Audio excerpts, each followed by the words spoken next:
Para la mayoría de nosotros, un teléfono móvil es parte de nuestras vidas, pero estoy seguro de que sus mentes curiosas siempre se han visto afectadas por cuestiones como la forma en que un teléfono móvil hace una llamada y por qué hay diferentes generaciones de comunicaciones móviles.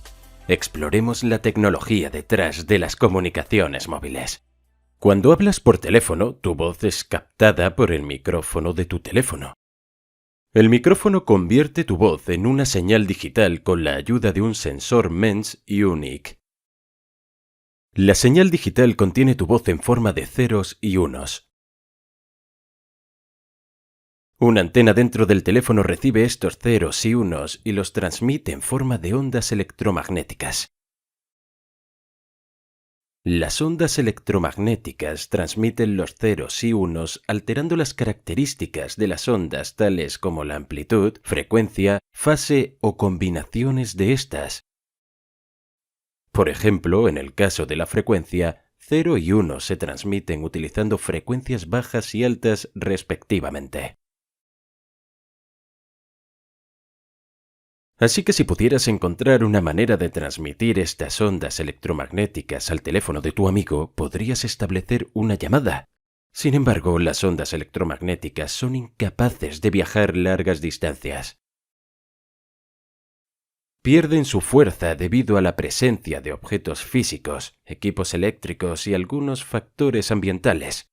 De hecho, si no existieran tales problemas, incluso entonces las ondas electromagnéticas no continuarían para siempre debido a la estructura curva de la Tierra.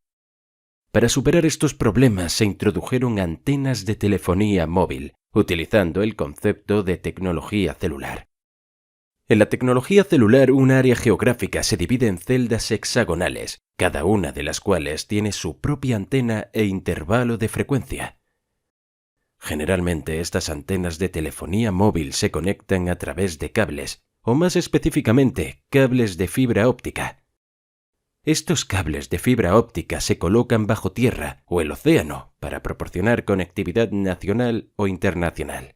Las ondas electromagnéticas producidas por su teléfono son recogidas por la antena de su celular y convertidas en pulsos de luz de alta frecuencia. Estos pulsos de luz se llevan a la caja de transceptores base, ubicada en la base de la antena para el procesamiento posterior de la señal. Una vez procesada, la señal de voz se dirige hacia la antena de destino. Al recibir los pulsos, la antena de destino los irradia hacia afuera, en forma de ondas electromagnéticas, y el teléfono de tu amigo recibe la señal. Esta señal se somete a un proceso inverso, y tu amigo escucha tu voz.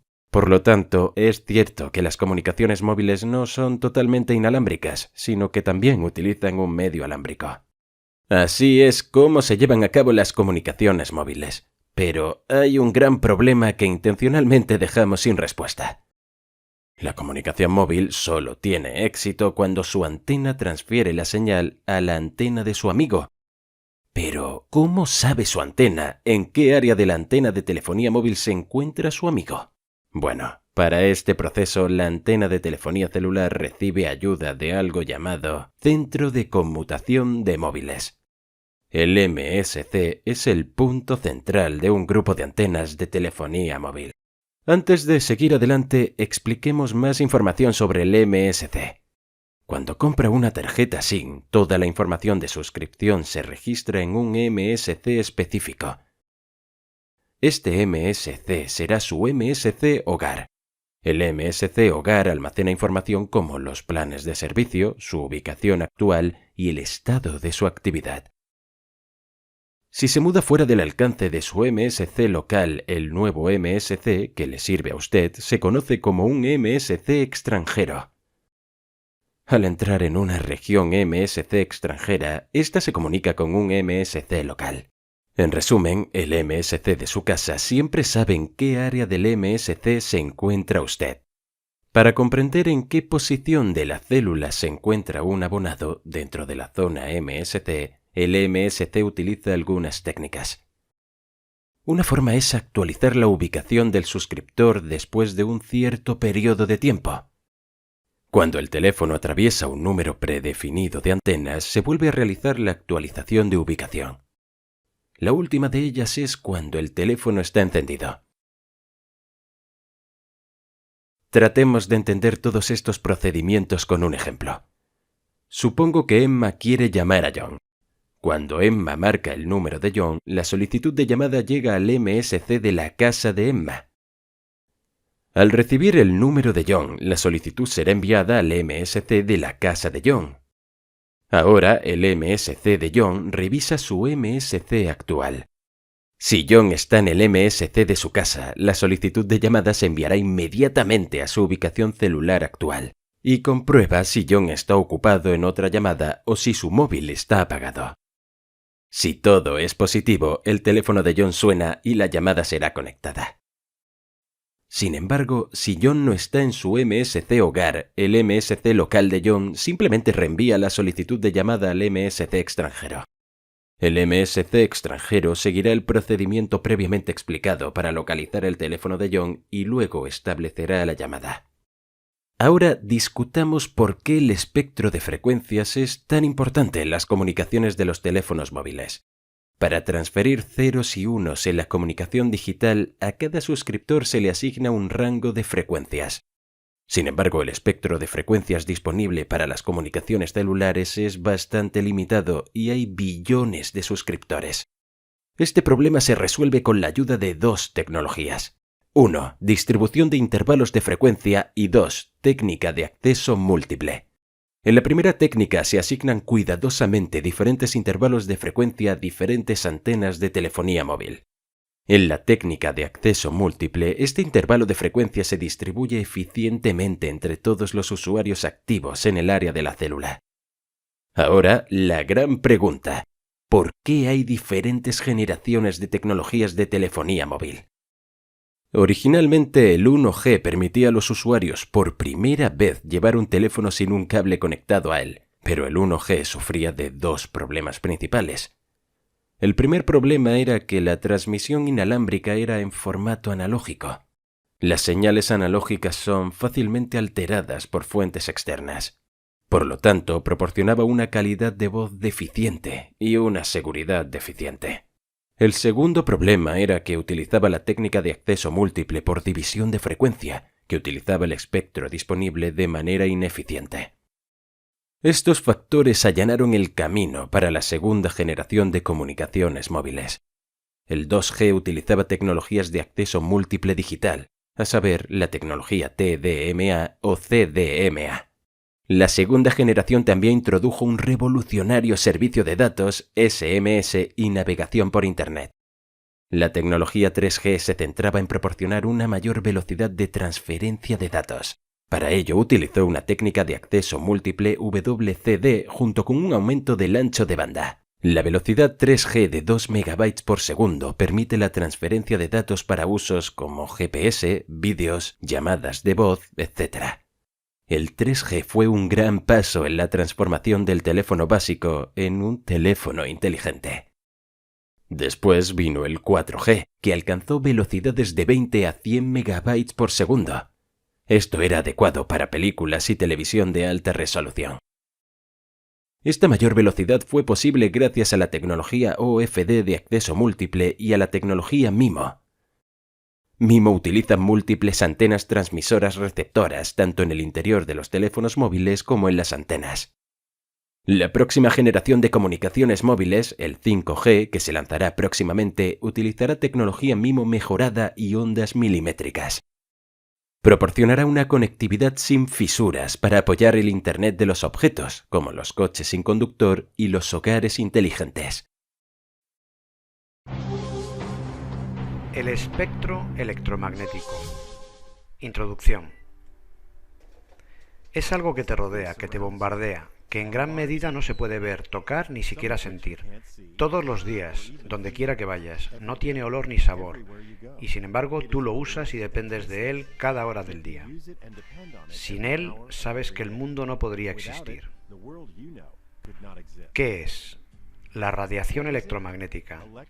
Estas ondas están distribuidas en un amplio espectro, desde los rayos gamma muy cortos a los rayos X, rayos ultravioleta, ondas de luz visible, las más largas ondas infrarrojas, microondas hasta las ondas de radio que pueden medir más que una cadena montañosa. Este espectro es la base de la era de la información y de nuestro mundo moderno. Tu radio, tu control remoto, tus mensajes de texto, tu televisión, tu horno de microondas, incluso los rayos X del centro médico, todo depende de las ondas del espectro electromagnético. Las ondas electromagnéticas, u ondas EM, son similares a las olas del mar en que ambas son ondas de energía, transmiten energía. Las ondas electromagnéticas son producidas por la vibración de las partículas cargadas y tienen propiedades magnéticas y eléctricas. Pero a diferencia de las olas del mar que requieren agua, las ondas electromagnéticas viajan a través del vacío del espacio a la velocidad constante de la luz. Las ondas EM tienen crestas y depresiones como las olas del mar. La distancia entre las crestas es la longitud de onda. Mientras que algunas longitudes de ondas electromagnéticas son muy largas y se miden en metros, otras son pequeñas y se miden en milmillonésimas de metro, nanómetros. El número de estas crestas que pasan por un punto determinado en un segundo se describe como la frecuencia de la onda. Una onda, o ciclo por segundo, es lo que se llama un hertz o hercio. Las ondas electromagnéticas largas, tales como las ondas de radio, tienen la frecuencia más baja y llevan menos energía. Al añadir energía aumenta la frecuencia de la onda y hace que la longitud de onda sea más corta. Los rayos gamma son las ondas más cortas y con energía más alta del espectro. Así que cuando estás sentado viendo la televisión, no solo las ondas de luz visible de la televisión golpean tus ojos, también las ondas de radio que se transmiten desde una emisora cercana y las microondas que transportan llamadas desde teléfonos celulares y mensajes de texto, y las ondas de wifi de tu vecino y las unidades de GPS en los coches que circulan. En estos momentos hay un caos de ondas a todo lo ancho del espectro a través de tu habitación. Con todas estas ondas a tu alrededor, ¿cómo es posible ver tu programa de televisión? De forma similar a sintonizar una radio en una emisora específica, nuestros ojos pueden ver una región específica del espectro electromagnético y pueden detectar la energía de longitudes de ondas de 400 a 700 nanómetros, la región de la luz visible del espectro. Los objetos parecen tener colores porque las ondas electromagnéticas interactúan con sus moléculas. Algunas longitudes de onda en el espectro visible se reflejan y otras longitudes de onda son absorbidas. Esta hoja se ve verde porque las ondas electromagnéticas interactúan con las moléculas de clorofila. Las ondas entre 492 y 577 nanómetros de longitud se reflejan y nuestro ojo interpreta esto como una hoja verde. Nuestros ojos ven la hoja de color verde, pero no nos pueden decir nada acerca de cómo la hoja refleja el ultravioleta, las microondas o las ondas infrarrojas. Para aprender más sobre el mundo que nos rodea, los científicos y los ingenieros han ideado maneras que nos permiten ver más allá de la pequeña fracción del espectro electromagnético llamada luz visible. Los datos de múltiples longitudes de onda ayudan a los científicos a estudiar todo tipo de fenómenos sorprendentes en la Tierra, por el cambio estacional de hábitats específicos. Todo lo que nos rodea emite, refleja y absorbe la radiación electromagnética de manera diferente sobre la base de su composición. Un gráfico que muestra estas interacciones a través de una región del espectro electromagnético se denomina firma espectral. Los patrones característicos, como las huellas dactilares, dentro de los espectros, permiten a los astrónomos identificar la composición química de un objeto y determinar tales propiedades físicas como la temperatura y la densidad. El telescopio espacial Spitzer de la NASA observó la presencia de agua y moléculas orgánicas en una galaxia a 3.200 millones de años luz de distancia. Ver el Sol en varias longitudes de onda con el satélite SOHO permite a los científicos estudiar y comprender las manchas solares que se asocian con las llamaradas solares y las erupciones perjudiciales para los satélites, astronautas y comunicaciones en la Tierra. Estamos constantemente aprendiendo más acerca de nuestro mundo y el universo usando tan solo la información contenida en las diferentes ondas en el espectro electromagnético.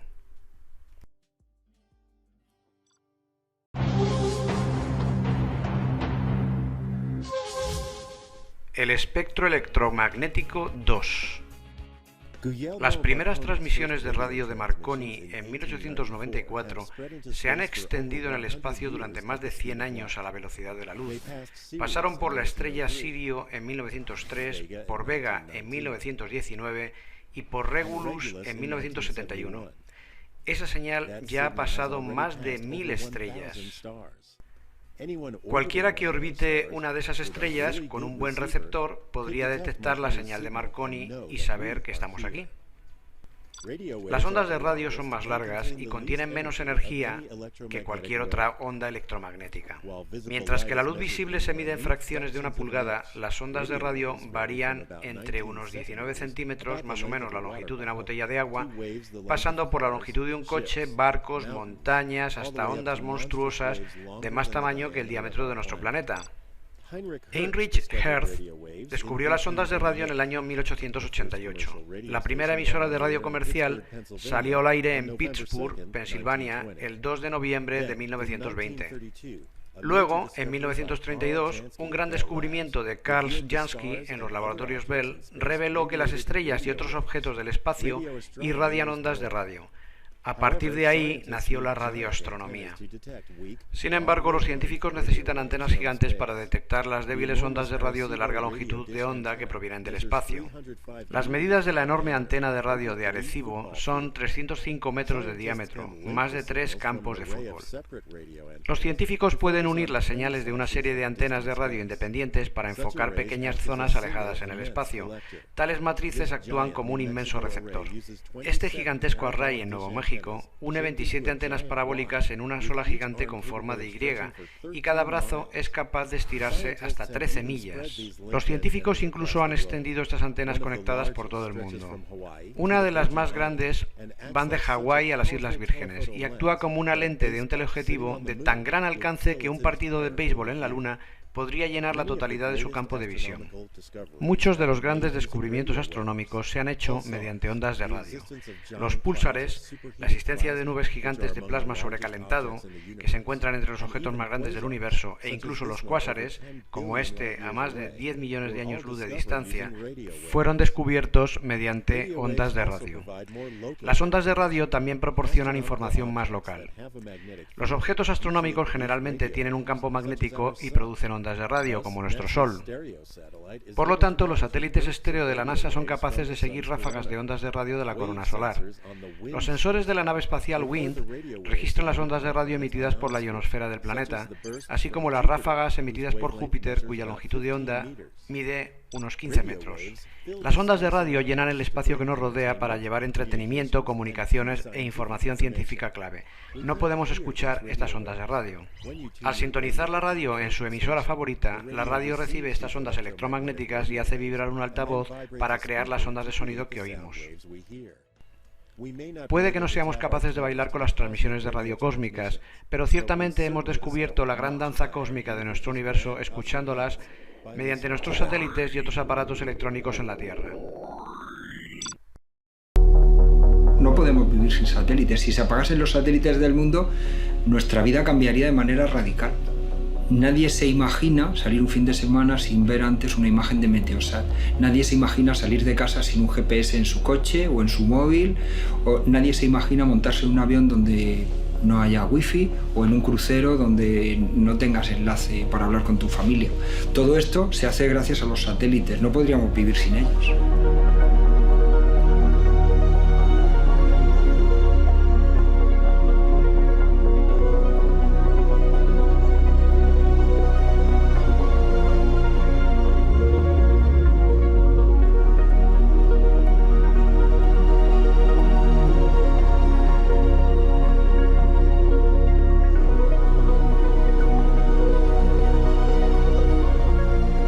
El programa Copérnico ahora mismo consta de 5 satélites, un Centinela 1, que es un satélite radar, un radar en banda C, control medioambiental, un Centinela 2, que es un satélite óptico y que cubre bandas infrarrojas. Necesitas primero una imagen óptica y sobre ella superpones la imagen radar. Y entonces es cuando obtienes toda la resolución. Por ejemplo, ahora en los terremotos tú puedes tomar una imagen de hace una semana y una imagen de hoy y eres capaz de saber las zonas dañadas y ver incluso pues, las casas en concreto, cada una de ellas, el tipo de daño que ha sufrido. El Centinela 3 es una misión de radar altimetría y tiene como misión medir la altura de los mares. Y esto es muy importante para conocer, prevenir fenómenos naturales de amplia magnitud y de amplio espectro. Centinela 4 y 5 no son satélites, son solo instrumentos que se montan en otro tipo de satélites y que complementan a los anteriores. El satélite de manera automática va tomando esas medidas y las descarga en estaciones terrenas. El siguiente paso es el almacenamiento de esos datos y su posterior explotación. El acceso a esos datos es libre por parte de toda la comunidad científica europea y ellos son de alguna manera los encargados de explotar y de sacar conclusiones a nivel científico y de evolución de cambio climático de esos datos.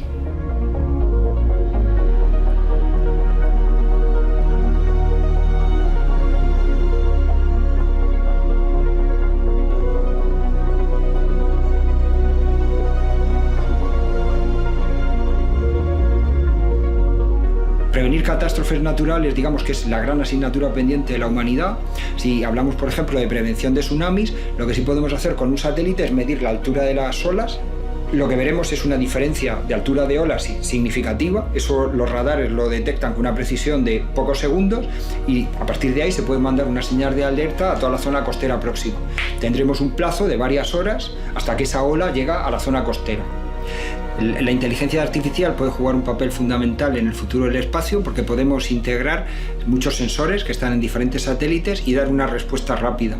En el futuro no habrá estaciones terrenas, recibiremos directamente la señal de nuestros satélites igual que recibimos GPS hoy o una señal de Iridium cuando estamos cruzando el océano. En 10 años iremos a una red de satélites inteligentes y autónomos que nos presten ya servicios llave en mano de prevención de ese tipo de fenómenos. Vivimos nuestras vidas sabiendo que muchos satélites orbitan nuestro planeta todos los días y que nos están ayudando de varias maneras. Te sorprenderá saber que hay casi 4.900 satélites orbitando la Tierra. Las preguntas más obvias que vienen a la mente son: ¿por qué estos satélites están en órbitas totalmente diferentes? ¿Cómo realiza un satélite todas sus funciones? ¿Y cuáles son los componentes dentro de ellos que les ayudan a cumplir con todas sus tareas asignadas? Exploremos las respuestas a todas estas preguntas en detalle. Es un hecho bien conocido que un satélite permanece en órbita debido al equilibrio entre la atracción gravitatoria y la fuerza centrífuga. La velocidad angular del satélite se determina por la ecuación del equilibrio de fuerzas que equilibra las fuerzas gravitatorias y centrífugas. Cuando se despliega el satélite, se le da suficiente velocidad para equilibrar estas dos fuerzas. Un satélite cerca de la Tierra requiere más velocidad para resistir la atracción gravitatoria que los que se encuentran más lejos de la Tierra. Debido a la insignificante resistencia en el espacio, los satélites nunca pierden velocidad. Esto significa que los satélites continuarán su movimiento circular alrededor de la Tierra sin ninguna fuente de energía externa. Los satélites se colocan en órbita terrestre baja, órbita terrestre media u órbita terrestre geosincrónica. Estas tres órbitas se ilustran aquí. Entraremos en detalles sobre ellos más adelante. Hay una región interesante en el espacio llamada el Cinturón de Van Allen, una región llena de partículas altamente energéticas y cargadas que podrían dañar seriamente la sección electrónica de un satélite. Generalmente se prefiere no estacionar los satélites en el Cinturón de Van Allen. La decisión sobre la órbita que se elegirá para colocar el satélite depende de la aplicación y el propósito del satélite. Si el satélite se construye para la observación de la Tierra, el pronóstico del tiempo, el levantamiento de áreas geográficas, las llamadas telefónicas, satelitales, etc., entonces se eligen órbitas más cercanas a la Tierra. El LEO es el más cercano a la Tierra, a una altitud de entre 160 y 2.000 kilómetros, y su periodo orbital es de aproximadamente 1 hora y media. Pero estos tipos de satélites cubren menos área de la Tierra, por lo que se necesitan muchos satélites para obtener cobertura global. Por eso, en el caso de la radiodifusión, se elige una órbita alta como la GEO. Los satélites en órbita geosincrónica están a una altura de 35.786 kilómetros y giran a la misma velocidad angular que la Tierra.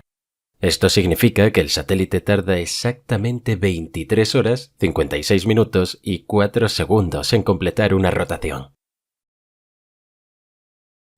Dentro de la órbita geosincrónica hay una categoría especial de órbita llamada órbita geoestacionaria que es concéntrica al ecuador de la Tierra. Estos satélites permanecen inmóviles con respecto a la Tierra.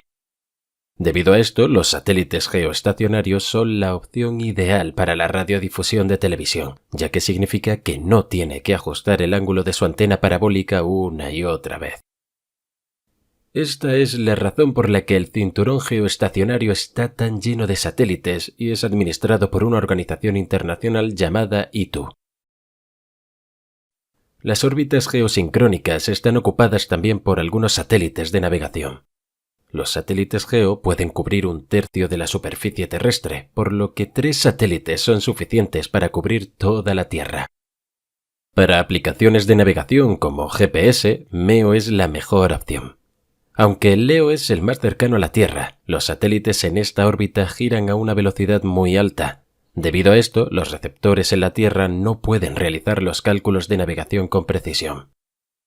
Además, LEO necesita muchos más satélites para cubrir toda la Tierra, por lo que los satélites GPS utilizan MEO. En un sistema GPS típico, 24 satélites pueden cubrir toda la Tierra y el periodo orbital es de 12 horas. Ahora veamos los principales componentes de un satélite de comunicaciones junto con sus funciones. En el corazón de los satélites de comunicaciones están los transpondedores.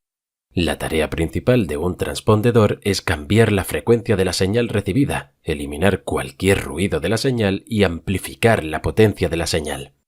En los satélites de la banda Q, el transpondedor convierte de 14 GHz a 12 GHz, y un satélite puede tener 20 o más transpondedores. Es obvio que los transpondedores requieren una gran cantidad de energía eléctrica para manejar todas estas funciones. Para el suministro de energía, un satélite tiene las opciones de baterías y paneles solares. El panel solar se utiliza para alimentar el equipo electrónico, pero durante un tiempo de eclipse se utilizan las baterías. Puedes ver un sensor de sol en el satélite. Este sensor solar ayuda a inclinar los paneles solares en la dirección correcta para que se pueda extraer la máxima potencia del sol. Ahora veamos cómo el transpondedor recibe la señal de entrada de la antena. La antena más común fijada a los satélites es la antena reflector. Se supone que un satélite debe seguir su intencional órbita suave. Sin embargo, el campo gravitacional alrededor de un satélite no es uniforme debido a la desigual distribución de la masa de la Tierra y a la presencia de la Luna y el Sol. Debido a esto, a veces el satélite se desplaza de su posición orbital prevista. Esta es una situación peligrosa ya que provocará una pérdida total de la señal. Para evitar esta situación, los satélites utilizan propulsores. Los propulsores se encienden y mantienen el satélite en la posición correcta.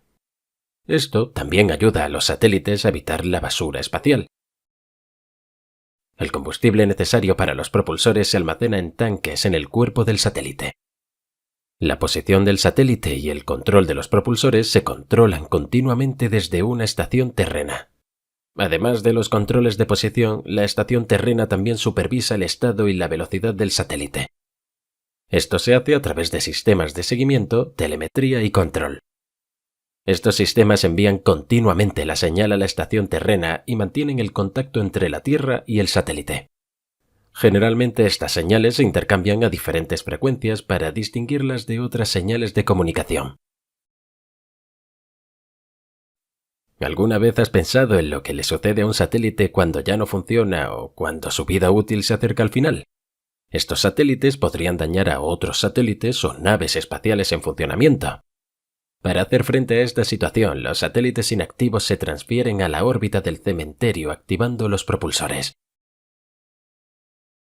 Con solo aumentar la velocidad de rotación del satélite, podremos transferirlo a una órbita de radio superior. Esta operación queda clara en esta animación. La órbita del cementerio está a unos cientos de kilómetros por encima de la órbita geoestacionaria. Para esta operación, los propulsores consumen la misma cantidad de combustible que un satélite necesita durante unos 3 meses de mantenimiento de la estación. Los satélites de los que hemos hablado hasta ahora son satélites de comunicaciones. Para los satélites GPS, los componentes más importantes son un reloj atómico y la antena. Las antenas de navegación en banda L utilizadas en este tipo de satélites también se ilustran aquí. Los satélites de observación de la Tierra, que en su mayoría se encuentran en LEO, transportan diversos tipos de sensores, generadores de imágenes, etc., dependiendo de su misión. Ahora, como información interesante, en las imágenes del satélite en este vídeo pudiste haber observado que fueron cubiertas con una hoja de color oro. ¿Cuál es el propósito de esta lámina? De hecho, no es una lámina como parece ser a primera vista. Si se toma una sección transversal de ella, se puede ver que tiene una estructura de varias capas. Los satélites se enfrentan a enormes variaciones de temperatura en el espacio, donde la temperatura varía de 150 a 200 grados centígrados. Además, los satélites se enfrentan al problema de la fuerte radiación solar. Este material actúa realmente como un escudo que protege a los componentes del satélite de las grandes variaciones de temperatura y de la radiación del Sol. Esperamos que a partir de este vídeo hayas obtenido una buena visión de los diferentes tipos de satélites y de cómo funcionan. Por favor, apoya nuestro servicio educativo haciendo clic en el botón de soporte. Gracias.